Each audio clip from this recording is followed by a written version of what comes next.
Corridor Sud, le Flash Info. Le premier Flash Info de Corridor Sud, il est 18h. Merci d'écouter ce premier rendez-vous. Rendez-vous quotidien jusqu'au 11 août pour Corridor Sud. Corridor Sud, je le rappelle, un projet consistant à traverser la France d'ouest en est, à pied pour le GR10, la partie sur toute la chaîne des Pyrénées, le célèbre sentier qui passe par toute la chaîne des Pyrénées, tout simplement. Et puis je vais finir par une partie en vélo jusqu'à Menton, arriver à Bagnols-sur-Mer. Voilà. Si vous comprenez rien, c'est normal. Vous regardez sur mon site corridor-sud.fr. Et là, je vais quand même vous expliquer la partie prologue. Je me suis octroyé le petit plaisir de démarrer en douceur avec 4 jours à vélo. Donc ça démarre aujourd'hui, Corridor Sud. Voilà. Donc ce matin, je suis parti de Flyosque dans le Var, chez ma maman. J'ai été jusqu'à la gare en vélo. Donc j'ai déjà fait 15 bornes en partant à 6h30, donc autant vous dire que j'étais à la fraîche. C'était très sympa d'être à la fraîche avec une clim, comme si j'avais la clim sur le vélo. C'était très agréable. On n'entendait pas encore les cigales, j'espère que vous avez l'ambiance derrière.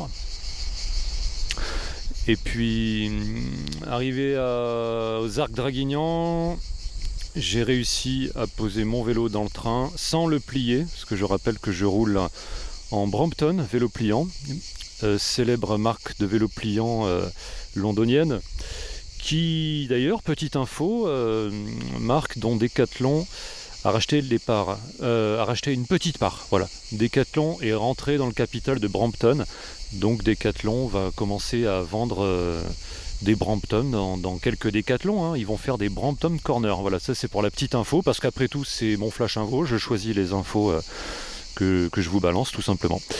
J'en étais où ? Oui, parce que la règle que je me suis fixée, je vous le dis aussi, c'est de faire à chaque soir en une seule prise et de faire assez synthétique. Donc je vais essayer au mieux de vous partager mes petites péripéties de la journée. Voilà, ça c'était pour la règle que je me suis dictée tout seul, histoire de ne pas faire de montage et de le mettre direct. De vous mettre direct ma prise après le petit générique que vous avez écouté. J'espère qu'il vous a plu. Vous avez pu le constater, j'aime bien les marmottes. Voilà. Donc j'en étais où ? Là j'ai fait une petite incise sur Decathlon dont tout le monde se fout. Ensuite j'ai parlé... Oui, j'ai pris le premier train, parce qu'en fait j'ai pris 3 trains. J'ai fait les Arcs Draguignan, Marseille, Marseille-Saint-Charles, Marseille-Saint-Charles, Carcassonne, voilà, c'est ça. Marseille-Saint-Charles, Carcassonne. Et le premier train, j'arrive dans le train, j'entends du grabuge au premier étage. Donc là je me dis, mais oh là, qu'est-ce qui se passe ? Et tout de suite, je me suis dit, je vais voir ce qui se passe, on ne sait jamais si ça monte un peu trop dans les tours.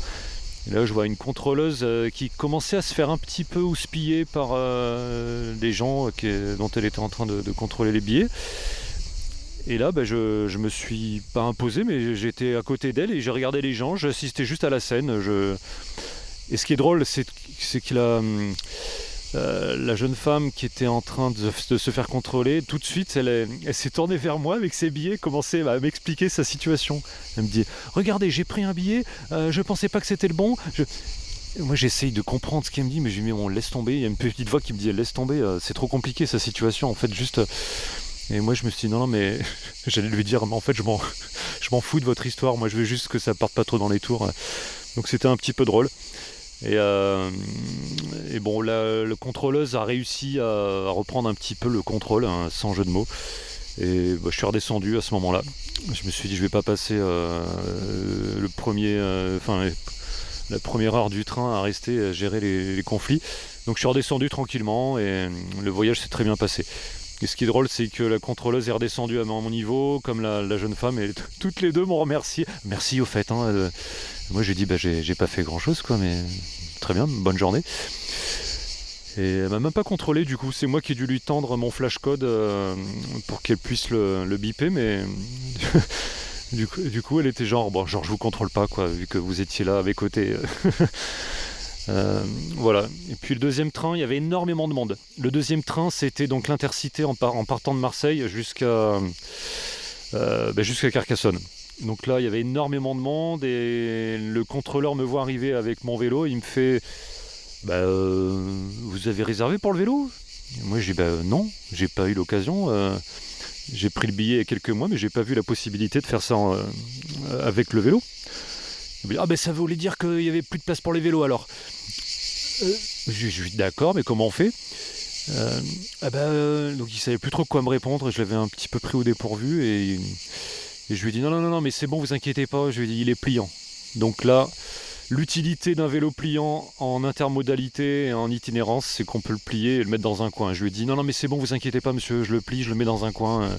Oui, parfait, très bien, vous le mettez dans un coin qui prenne le moins de place possible. Et je lui ai dit, vous inquiétez pas, c'est un Brampton, je le plie. Enfin, non, j'ai pas dit ça, mais voilà.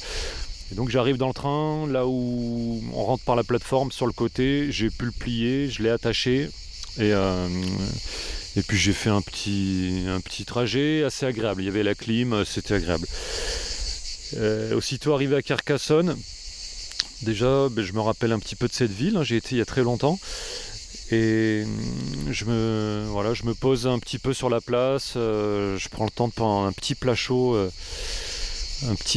du Carrefour, parce que maintenant à Carrefour ils vendent des plats chauds, des pizzas, des trucs réchauffés, donc c'était quand même je me voyais pas comment dire, je me suis dit je vais pas prendre trop de temps à rester dans un resto et ça va durer une éternité, donc aussitôt avalé mon casse-croûte, je suis parti, il faisait chaud, je me suis assuré que j'avais assez d'eau. J'ai déplié le vélo, j'ai mis donc la sacoche à l'avant, qui doit faire 7-8 kg, puis le sac à dos à l'arrière. Alors ça tient assez bien. J'avais jamais testé encore jusqu'alors, le truc à pas faire quand on se lance dans une aventure comme ça, mais j'avais fait 500 mètres dans cette configuration-là. J'avais jamais fait 30 bornes comme je viens de faire. Donc je récapitule 2 trajets en vélo aujourd'hui, un petit trajet de 15 bornes et un trajet de 32 bornes jusqu'à la Digne d'Amont, parce que je vous l'ai pas dit, j'aurais dû commencer par là. Je suis à la Digne d'Amont, petit village à côté de la Digne d'Aval, et encore à côté, là vous allez vous y retrouver, Limoux, bien connu pour sa blanquette. Donc Limoux se situe à une trentaine de bornes de Carcassonne. Ici nous sommes dans l'Aude, en Occitanie. Et il fait bien chaud, mais ça brassait pas mal au niveau du vent. Et puis voilà, donc là je suis chez mon pote François, qui a pu se libérer, parce qu'il est intermittent comme moi, donc il n'a pas eu de proposition de travail, donc il va même m'accompagner en voiture, donc il va faire mon assistance en voiture pendant 2 jours. Donc il va m'accompagner jusqu'à Amélie-les-Bains. Demain je pars jusqu'à Ansignan, pour 70 bornes, là je commence les étapes un petit peu plus sérieuses, un petit peu plus longues, et donc je prévois de partir à 7h30, 7h30, histoire de dormir quand même un petit peu, puis de partir à la fraîche, bénéficier de la fraîcheur du matin, parce que là cet après-midi c'était assez violent d'un point de vue, parce que je suis reparti à 13h à Carcassonne. Bon, j'ai roulé que 2 heures, c'était assez rapide. J'ai traversé 3 villages à travers les vignes, avec les encouragements des cigales.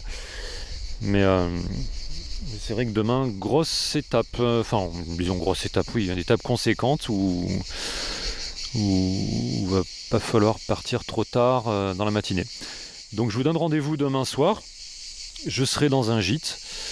Et François n'a pas pu réussir à prendre une réservation au même endroit que moi, il sera à 5 km, mais on se retrouve quand même pour manger ensemble. Il a pu réserver un repas à ma table, tout simplement.